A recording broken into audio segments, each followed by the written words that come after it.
So for the past few months, I've been watching and rewatching Underscore's You album video over and over and over again. I love it. I really like Underscores as a musical artist. Her songs are great. Wall Socket was like a really big deal for me. I loved and devoured that album. But what I've really enjoyed from her work are her music videos. I think they are extremely underrated. I think that they are often best watched through the music video when I often wouldn't say that for a lot of other artists. Years ago, I did a video about the Wall Socket album video, and I love that. It was like one of my favorite films of the year. Like, not just music videos or YouTube videos, but straight up one of my favorite films of that year was her Wall Socket music video. So I was really hyped for you, and I also love it. It is great. So I wanted to do another little ramble about how much I like this. Something you'll notice right at the start is that this video is really more interested in the space that she's in rather than herself. She's in this big, almost empty mall, and while she is in the opening shot, you don't really recognize her until she walks into the frame. The mall itself stands out much more, and it's made to stand out. But Underscores herself is underscored.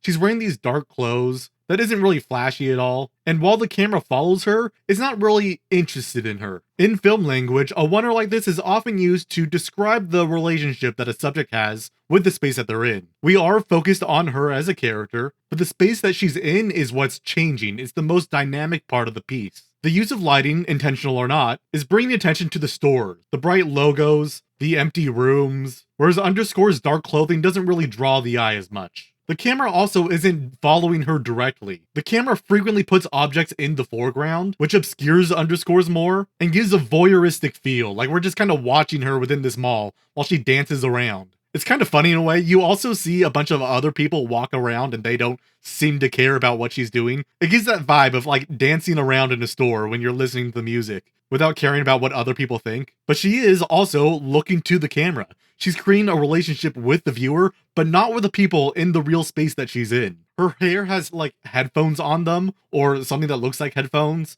which means that she's using headphones symbolically. They're not actually playing music for her, although she is likely actually listening to stuff in her earphones or whatever. But it gives the feeling of signifying distance without actually listening to music. People wear headphones when they don't want to talk to people, or when they want to listen to music, but the fact that it's just like in her hair means that she just doesn't want to talk to people. And I don't know, that separation between herself and anyone else who is kind of there is just very funny to me. I love it.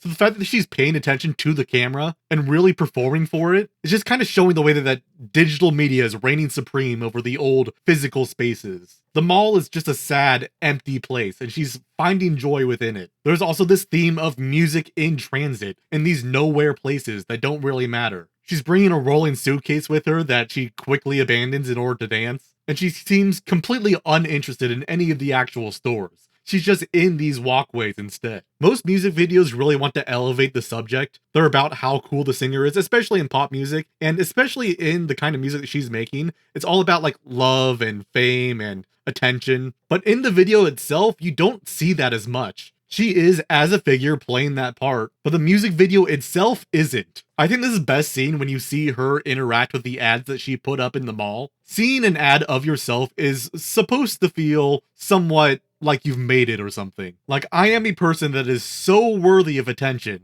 that I'm on a billboard. I am being seen and people are looking at me in the same place as this mall. But here it's kind of pathetic in a way. There is nobody in this mall. It feels like that nobody is going to see this advertisement at the same time we are. So what is it? It's just kind of pointless. She's a symbol, a figure in a place where that doesn't matter. But again, that's not a sad thing. The video is about finding joy in an empty place. It gives a certain interiority and self-love, while still embedding within the shallow brands of the mall. I don't know, I think that's all I have to say. I just really find this video fascinating and engrossing. If you're like me and you are also obsessed with it, I really recommend watching it on mute. Even though it's like an album video, you're here for the music. Just watching it completely quiet still holds a real visual power, and I love it.